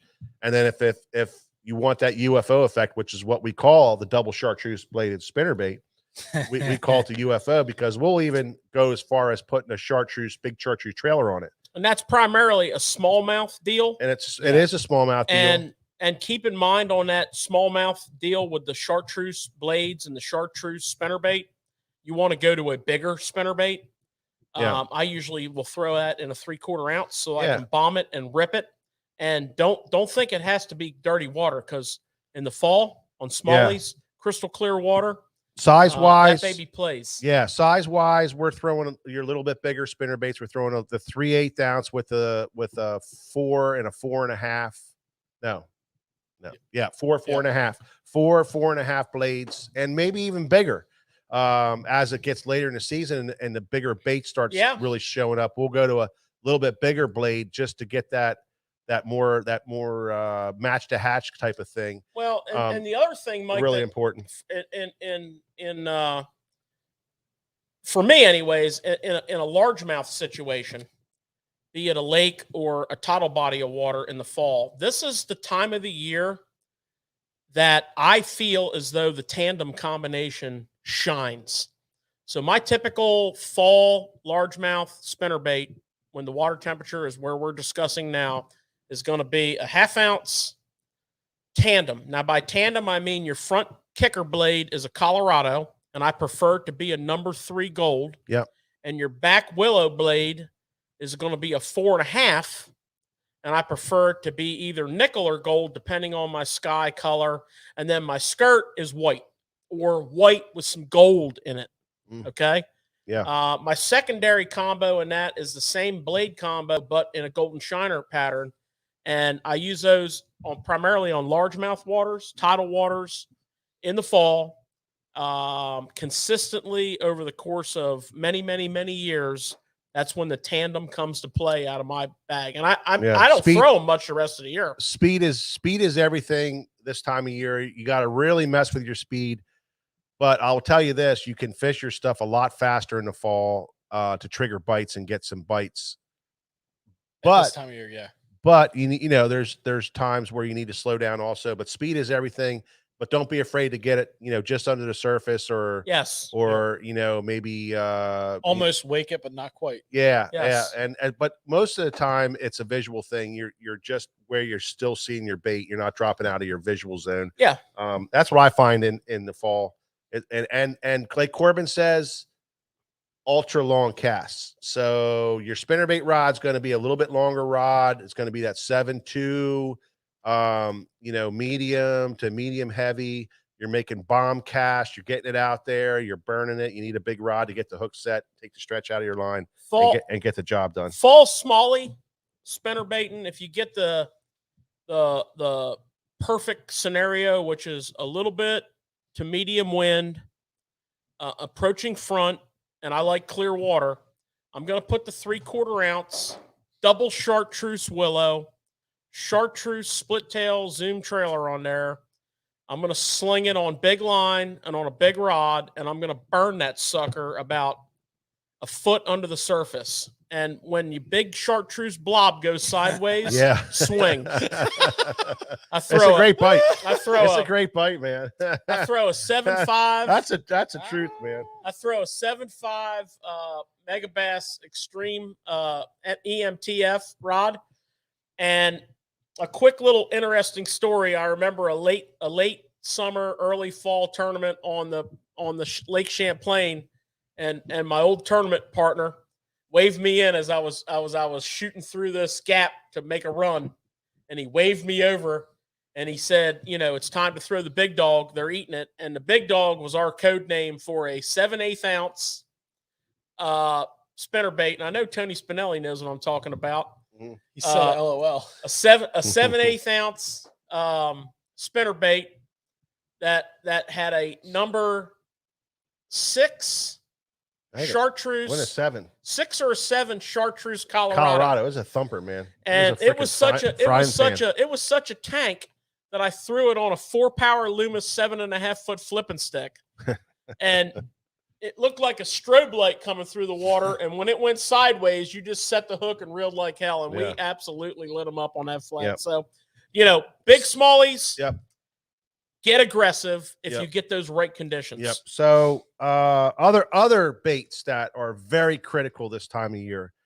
We have a list of them here. We went through, and again, it's a big list because this is you got a lot of rods on the deck. You got a lot of rods out there, 2 man. inches to 20 feet. Fall fishing, you're trying to match the hatch of all these baits that are still around. You got small baits, you got big baits, you got crayfish that are still hanging around. You got things going on. So we're talking about flat-sided crankbaits. We're talking about that's in George's tackle box. Yeah, we're fishing. We're Uncle fishing a lot of flat-sided crankbaits right now. Uncle David, I'll call you back. We got a food in trouble. We got a fire on. We got a Fluorocarbon. Hold on, George. We have become big fans, massive disciples of the Fritz side. Yeah. I'm just here to tell you, man, this sucker flat out catches fish. Yeah. And this time of the year, it's dynamite. It's game on. So it's dynamite. Flat sides. Our other bait we like that Corbin pulled out of my tackle box is from Spro, and we are massive fans of the Little John, which comes in 47 shallow, sizes, medium colors. diver, with rattles, without rattles, every color known to mankind. Love it. And you know what I like? One of the things I really like about both these baits, the Little John comes out of the box with gammies, and the Fritz side comes out of the box with fusion trebles, Bobby. And I'm not like a Berkeley treble hook, craze. You got a tattoo of fusion. That's a bad boy treble hook. Yep. So those are some baits that we are actively throwing in the crank market in this time of the year. Yeah. So, we're throwing the flat sided crankbaits. We're flipping jigs. I mean, we're fishing jigs right now.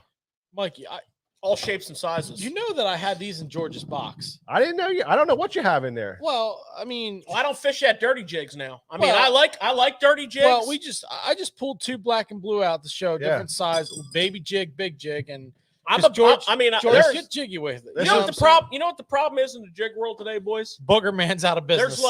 There's like 90. There's like 99 badass brands of jig. Dirty Jig, Strike King. I can't even name them all. There's a 25-foot wall, 8 feet tall, that you can't see the wall because it's covered in jigs. And every one of them all good. Is good. They're all good. I like the boys down in Georgia at Greenfish Tackle. Yep. And I'm kind of getting hooked on their Brandon Cobb all-purpose jig, which from a full-size jig, and they make a jig called Itty Bitty. I'm telling you, man, you're gonna run Alan Jackson out of business on his song. I'd be liking that Itty Bitty jig, but there's so many good jigs. This is a jig time of year, boys. Well, that's what I'm saying. The jig is playing a big role. There's still There's still a ton of crawfish out there. We always talk about shad and everything and bait fish, and that's very, very a big factor. But those big shallow largemouth, man, that are moving up, they want a big freaking jig. They want a jig right now, and you will smash them on a jig, and you can flip it. You can fish it a little in the grass. You can fish it out a little deeper. It's such a versatile bait to cover all those zones that you want to fish it in. And that's not even to talk about the swim jig, which is a great bait this time of year. Another thing about the jig, Mike, that I'm a true believer in. I've seen this time and time again. That jig is an excellent replication of a bluegill. Yeah, Bram. It can be. When you're flipping that jig in the shallow cover where there's a bunch of little bluegill around, that jig does a great job of imitating a bluegill as it whizzes past the head of a bass. Yep. So it's got that profile. Yeah. So the craws are changing colors. There's a lot of things going on with the crawfish. So mess around with your colors.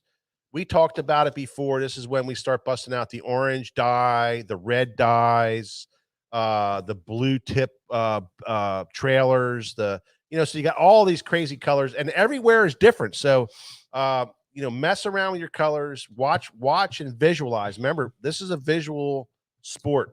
This is something you watch and see, and then you put the puzzle together. So, excuse me. You want to make sure that you visualize what's going on. If you see crayfish, if you see the size of the bait fish, it's all visual. So that's very, very important. So also the swim bait is a big player. Again, you're got school and shad. You got all those fish are packing up. You got little different swim bait, the big swim bait. You got this is a great bait to match the hatch, isn't it, Corbin? It is. Corbin's a great I don't say too many good things about Corbin, but sorry, Mikey. I love fishing with him because he is not afraid to just, and with him and George, those two are probably the closest together that I've seen in people fishing together. But they'll stop what they're doing and they'll make a swim bait change with a bigger head, smaller head, bigger bait, smaller bait to prove a fact or prove a point that this is working or that's working or this is the right size or that's the right size. They always do that, and Corbin does it a lot. I mean, he changes on a whim because he has that gut instinct to do so, and it's never so important than this time of year. Yeah, it is. And what you guys got to understand is, the size of the swim bait compared to the size of the head, compared to the size of the line weight, it all affects the fall rate, the buoyancy factor that I talk about a lot with like Ned rigging and that kind of stuff. And if you are a hair off, you're not going to get bit. And if you are dialed in, you're going to get bit every cast. So, yeah. I mean, I know we're going to talk more about the swim bait specifically on the next show. Yeah. Fall transition. Yeah. And the swim bait starts. The swim bait starts to play. I pretty much always have a small sized swim bait on a ball head jig laying on the front deck of my boat. Because if I see schooling fish and I capitalize on a couple of them, before I leave that area or move on, I'm going to throw that swim bait in there and kind of catch a couple more. Yep. And it really helps me with that. The other thing I like to do with that little swim bait is I've become a huge fan of that little propeller head from Megabass with their little 3-inch swim bait on it for the same exact reason. That thing on a tough day, absolutely. It's called an Okashira swim bait head, and that propeller head or whatever, spinner head, that dadgum thing will flat out catch some fish in the summer. But this time of the year, it's legit. Well, and George, like you with Panoptics, I mean, forward-facing sonar, that swim bait's a deal. The buoyancy rate, I mean, we talked about that briefly. I use it a lot. Like that's I'm looking at fish. That's a big deal. I use it a lot when I'm looking at fish, but really my bread and butter on Panoptics is a jerkbait. Yeah.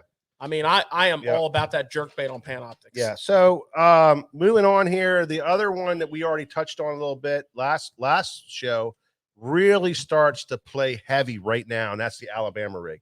Yep. We mentioned it already today, but and we're not going to go into it, but this is when you're really chucking that Alabama rig, and you're in every situation on every piece of water that you can throw it on.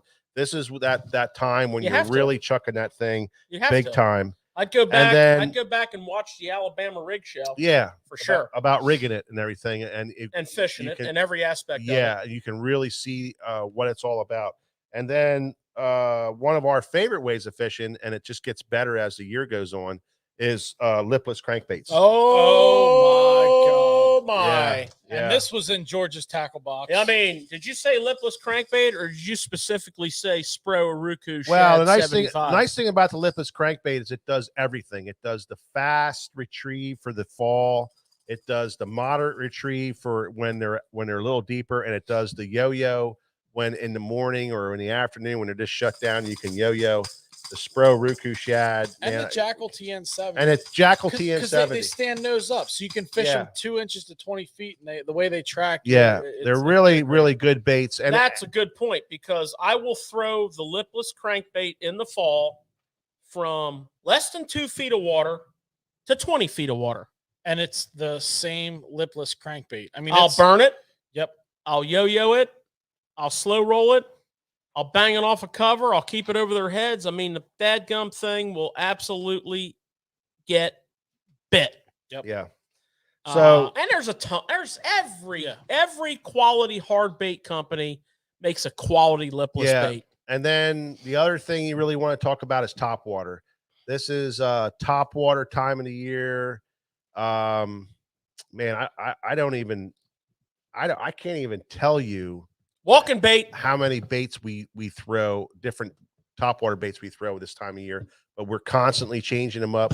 We're from a buzz bait to a popper to a walking bait and super spook. And then we're running small baits all the way up to full size, by the end of the shower blow. Here. We're throwing big 125s, we're throwing 130s, we're throwing those bigger baits, just because the bait towards the end of this is your bigger bait that's hanging around. Yeah. And Mike, I mean, I know we were going to touch on this in a little bit. Yeah, we are.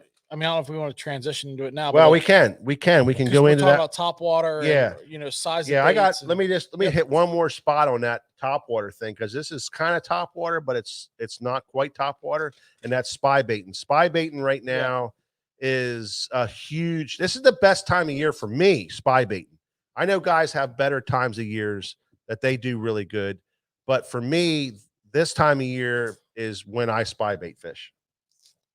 And why is that?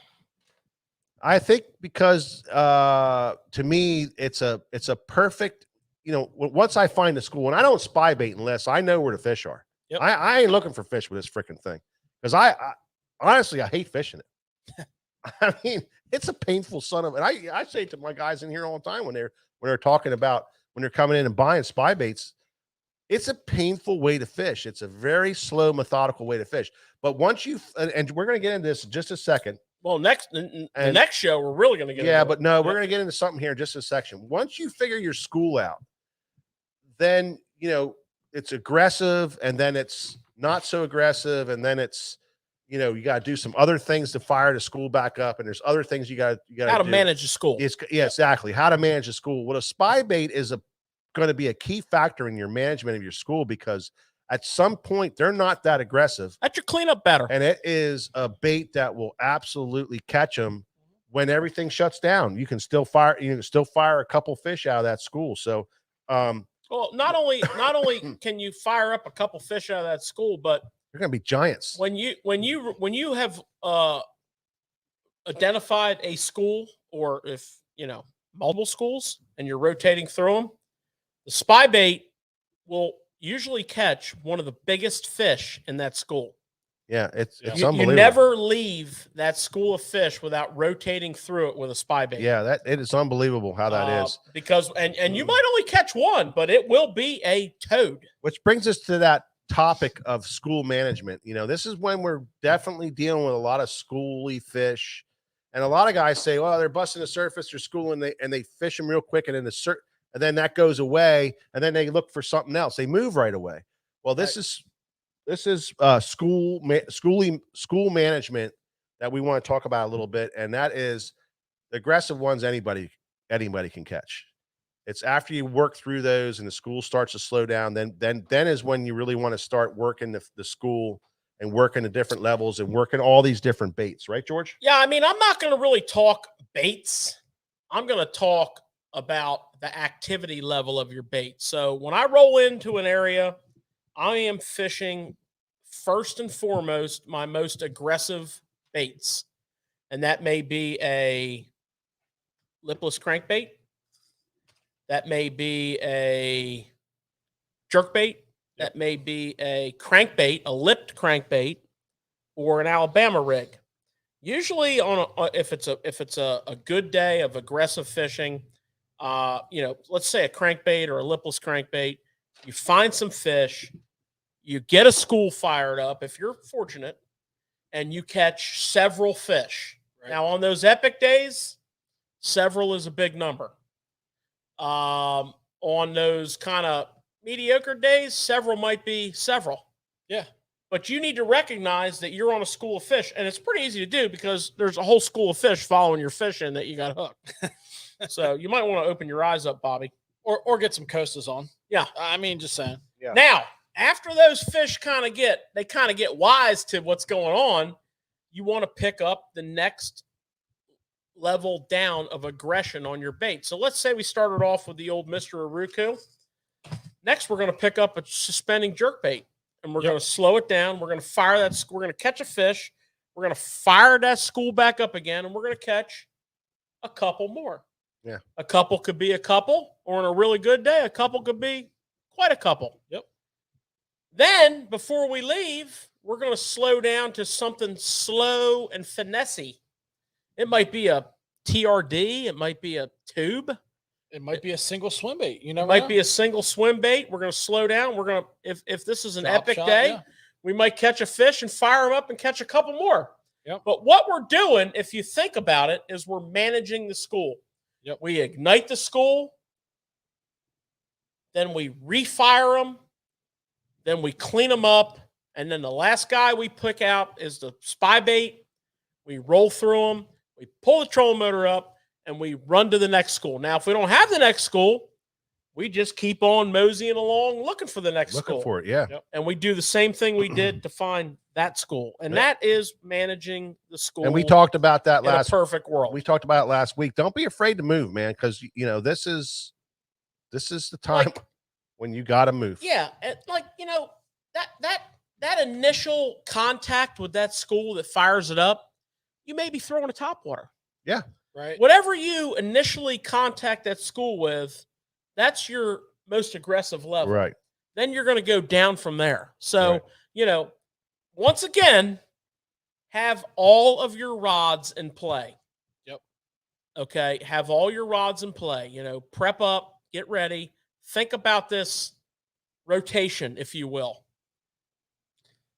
Boom, boom, boom, clean up, roll.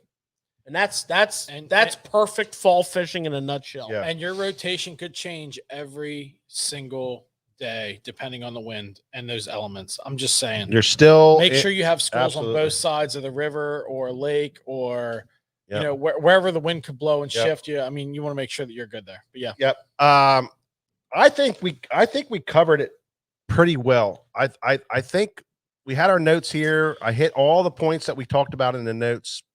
And like I said earlier, it's such a tough time of year to talk about it because there's so much going on. But I hope you guys really picked up on this. Now, I know we've talked about a lot of baits, but and everybody has some of this stuff. You have it in your box. It's there. We just wanted to bring it up to fruition of what, how, when, and where, and why you're going to throw them. And we're always here for your questions. You can come in the shop. You can call us. We can help you and make sure you're covered. I know all week long, and we've had, since last week, we've had customers coming in and saying, I heard your show last week and I was late on this, I was late on that. And we dialed them right in. They only had to pick up a couple things, but they got dialed right in, and now they're ready for their fall season to come up. So it's game time. It is game time. Yeah. So I think that's going to take us right into the late fall and the early winter, which love it. I just freaking love it, man. Yeah. I freaking love it. Get your clothes ready. So, we're going to talk a lot next week about cadences. We're going to talk a lot next week about depth. We're going to talk a lot next week about different baits and electronics to get you to those fish.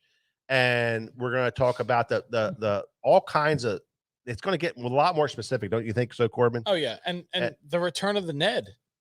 Exactly. The return of the Ned. Yeah. Uncle Ned. Uncle Ned's back in the house. Some other things are starting to slide in there. The bait selection starts to spinning rod time. Yeah. The bait selection starts to narrow down next week. And now we're getting into something that is super fun, and it can be super explosive. And we're going to talk about that next week on Tackle Shop Live 7. But I think right now we want to review a product. And this is a product that we've been fishing, especially Corbin, but the last several weeks, I'm talking about 4 or 5 weeks, we've been hammering this thing hard. And we tried to figure out why it is what it is. And that is the Berkley Chapo series, top water. Oh, yeah. And that's all we needed was another friggin' topwater bait, and it was a copy off of the, off of the Whopper Plopper, and that's absolutely, and it kind of is, but it kind of isn't, right? And so, what did you learn about that thing over the last 4 or 5 weeks? I got some comments on it, and I'm sure George has some comments on it. So it gets bit. I mean, the thing gets bit, and you can throw it just as far. It comes in 3 sizes right here. I'm not sure how far we're zooming in, but you got your 95. I think it's a 105, 90, 105, and a 120. Got your 90. But what I can tell you guys about this bait is when you throw it and it hits the water, it takes a little bit more cranking of the handle to get it going. And what I mean by that is it's lazy. Yeah, it's not the OG. Well, but it has a different sound. So like the best thing that I can kind of compare it to is a Yum Dinger versus a Yamamoto Senko. Oh, in terms of like, I'll have none then. Well, no, not so fast, my friend. Because not so fast. Because maybe they want something that's not seen as much as everything else, and every bait has its purpose. And for me, where I'm fishing this in heavy pressured areas, and anywhere really where everybody's going down the bank and they're throwing a whopper plopper. Okay, and that whopper plopper goes plop plop plop plop plop plop plop plop. This one goes. It's quite the imitation. Wait. I mean, I'm just kind of saying.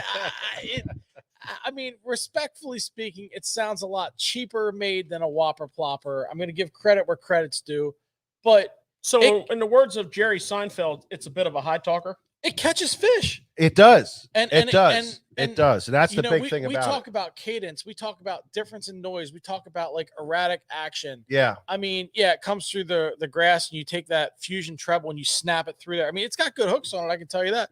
But like, I mean, you guys. I was fishing with you two guys one day and you guys were digging the Chapo. Oh, yeah. I mean, you guys were basically. I basically had a Chapo tied on one rod. And we were fighting over the rod. We had an underground. We had an underground tunnel going into the United States about the Chapo. All right. And what I noticed was, and I didn't throw it because I wasn't allowed to touch the rod. There was only one Chapo on the boat apparently. But what I noticed was it had a distinctively different sound because I was throwing a plopper, correct, in the same vicinity, correct, and just from a sound perspective, I noticed the sound was different. The things I noticed about the Chapo so far, being around it on several trips, the sound's different. Yes. It's got a great set of hooks on it. It does. And they've kind of extended the tail hook back a little bit. And I don't know what that wire wrap's all about, but it's like one of the old school tricks on the plopper was to take your hook off and put some heat shrink tubing on the back hook hanger so that it kind of interfered with the swing of the O-ring and kind of made the hook stand out a little bit. Yeah. You know what I'm saying? Yeah. Didn't fix it straight out, but it kind of made it stand out a little bit. And I think that's kind of what this extension is here. It's kind of like an extension on the back of the Chapo. Well, and one thing that I want to point out, George, and I'm not sure, we probably aren't going to be able to see this. I know Kate showed it earlier, but if you look at these pictures for the El Chapo on the tail, we talk about like taking a tube and dipping just a little bit of it in chartreuse. Yeah. Okay. The back of these Chapos, some have just a little bit dipped and pinked. Yeah. Just a little. I'm not saying it makes a difference. No, I know, but it breaks up the illusion. Okay. They've definitely went outside the box. Don't you think? And I mean, guys, I'm just saying, like Justin Lucas, he's a pretty badass fisherman. I mean, he did win over $200,000 this year fishing the MLF and the Big Five. I mean, the guy knows what he's doing. He's designed this bait. And one thing that, George, I kind of want you and Mike to talk about more is like the colors of the Chapo are different than the Whopper Plopper. I mean, they look way more realistic than the Whopper Plopper, but like you guys just got some new ones in right here. It says like El Chapo 90 HD true color. I mean, like what's the real color, man? Well, they just started shipping the expansions of their inventory on a lot of baits. So you're seeing a lot of new colors. We talked about the new Chigger crawl colors in the 3 and 4 inch and all the new expansions in Berkeley. Well, one of the things they've done in the hard baits is they've expanded the Fritz sides and the Chapos with some of these HD colors. That's their big thing for the hard baits was HD colors. Well, and currently none of this is on our website. So, I mean, we are working on putting these new colors up. And they're going to be up, but and they're on deck right now. So we should, by this time next week, we should be able to actually show you pictures of these new guys. Yeah, they're going to be up here. We're working on it. They're going to be up very shortly, but so they have a color for everything. But the thing about the Chapo that I really found out that's really cool is I think it's as good as the Whopper Plopper, when the Whopper Plopper is good. So when the Whopper Plopper works, that's what the sound they want. When the Chapo works, that's the sound they want. It's definitely a different sound. It's definitely a different look in the water. like Corbin says, it takes a little bit to get used to it. I was kind of like, at first, I was like, this is a piece of crap. But once you get used to it and figure out what it is, you know, and it starts catching fish when it, like Corbin said, he was fishing, and he's fishing this area on his guide trips. That's a money area. You know, he goes there, he knows he can go in there and catch them. He's fished it 10 times before we got there. So 10 different days he was on the water, beating the hell out of it, back and forth 300 times, throwing every kind of bait known to mankind. And you had to get all the way down to something different. And this was one of them different things to catch fish. And you were still catching fish on it. Well, so it's just a different look. Well, and like one thing that I do want to say, Mike, while we're talking about this is like, you know, I will be the first guy to tell you I am picky about my tackle. I am very detail oriented, and Berkeley hard bait me, we don't match. Okay. This is one of the baits that I like, along with the Fritz side. You know, Berkeley's redesigned their hard bait lineup. I'm going to try the Stunner next week, you know, coming up here. But prior to that, like, I didn't carry many Berkeley hard baits in my boat. And like, I'm just full transparency with you guys. Like, I was fishing Spro, Strike King, Jackal, Lucky Crab. I mean, everything else. But I mean, I just want you guys to know, like, this is a quality bait, and it's held up really well. And if you guys follow us on Instagram, you guys saw the big largemouth, you know, picture that was caught on. That was about a 4.5 pound largemouth that was caught on a chopper. That was a good fish, man. So that was no doubt a good fish. You know, again, that's that same chopper, but you had to watch Tackle Shop Live to figure out what the real bait was. So, anyways, yep. So you know, a lot of great comments on here tonight. Thank you guys so much. Barry Lee, he loves spy baits. He's done well with it, and it's such a great bait. Ken Wood does catching a fish. This is a great question. Catching a fish out of the school and releasing it back into school, does it kill the school? No. I believe you don't believe it does? I believe no. George? It depends. There's certain circumstances. So I'll cite deep schools of spotted bass. Yes. Yeah. Something about spotted bass on deep schools, you know, they shut down a lot quicker on practice day than they do when you're live welling all their buddies on tournament day. I don't know if they're putting out some kind of vibe or something. Like, you know, I don't know. It's something. And I don't know. You can't really tell, because when they're fired up and you catch 5, 6, 7 and you threw them all back in the water, would you have caught 8, 9, 10, 11? I don't know. It's hard to say, but you know, I hear guys, it's a great argument. I hear guys that argue, yes, you got to, I know guys that want to throw them off the other side. It would be really hard other side of the boat. Yeah, they don't swim back on that side. What the hell does throwing it off the other side of the boat have to do anything? That just cracks me up when people say that. Yep. But I've seen on it'd be hard to prove. Well, I've seen you'd have to fish like Zona throw them in a live well. Yeah. Until, you know, just to kind of keep the school fired up, and he believes in it. So there's different ideas, and Corbin, you might be right. It doesn't make that much of a difference. I mean, I guarantee it does in spots. I just think you might have to change your bait to refire up the school. I think like when I think that like catching a fish out of school is when it transitions to managing a school. Well, you definitely have to definitely have to do that. Yeah. I mean, that goes without saying, but I'm telling you, man, on those spots, that makes a difference. Yep. Yeah. Well, we're gonna shut her down for tonight. We had a long show tonight. I knew it was going to go long because this was a big period of time. Yeah. What do you want to talk about, George? I just got a couple of late breaking news items on some big time shipments. Oh, okay. Yeah. Stuff that's been like rarer than rare. Rarer than rare. You don't drop off yet. You want to listen to this. Rarer than rare. So real quick, 1 minute, 30-second rundown. Jackal, Cara frogs, and Gavacho frogs. Okay. If you don't know what they are, that statement does not matter. But I got a shit ton of them. Yeah. Vanfords, Metaniums, and Stratix. Wow. Oh. I don't have a lot of Vanfords. I do have a lot of Metaniums, and I got a truckload of Stratix. That stuff hasn't been around for a while. No. Right. I got not all the colors, Only a couple colors. Flatworms. That's right, flatworms. Oh. And some decent quantity, and more coming. I got Daiwa Tatula SVs and Tatula Elite Series rods.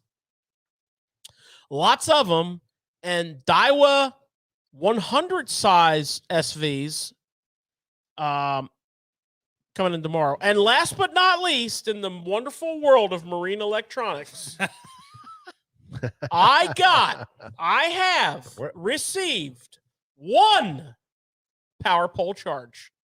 More are on the way. So that is my rundown of what's hot. Yep. And what's in the shop and what's going on. Thank you for listening. In case they didn't believe it. There it is.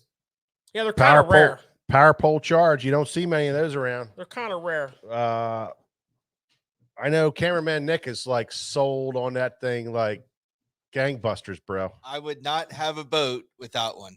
Yeah, I know Nick. He just doesn't stop talking about it.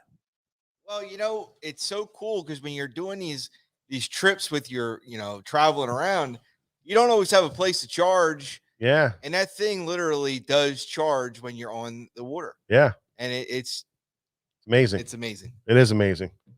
Unbelievable. All right, Mike, put a bow on this bad boy. Yep. Unbelievable. Get us home. Get us home. Again, thank you guys so much for stopping by. Another edition of Tackle Shop Live next week.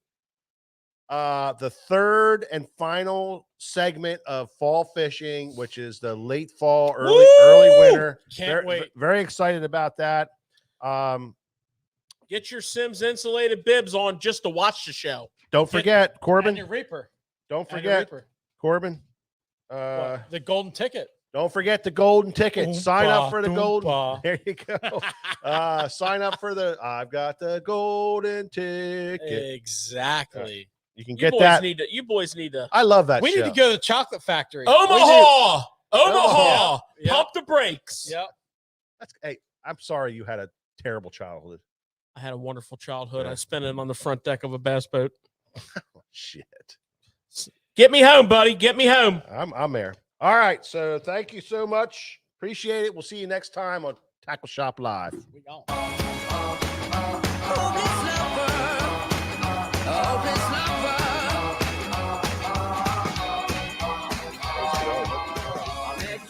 A sunny day, right there you took my breath away.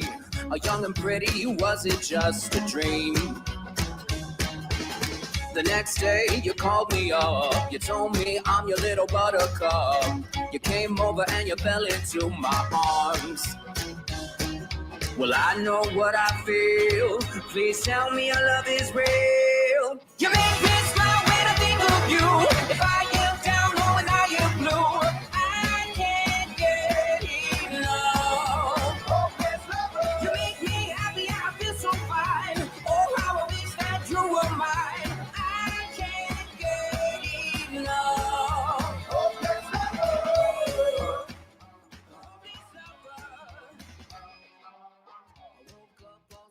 Sweat with chills running down my neck. I'm going crazy from just the thought of you.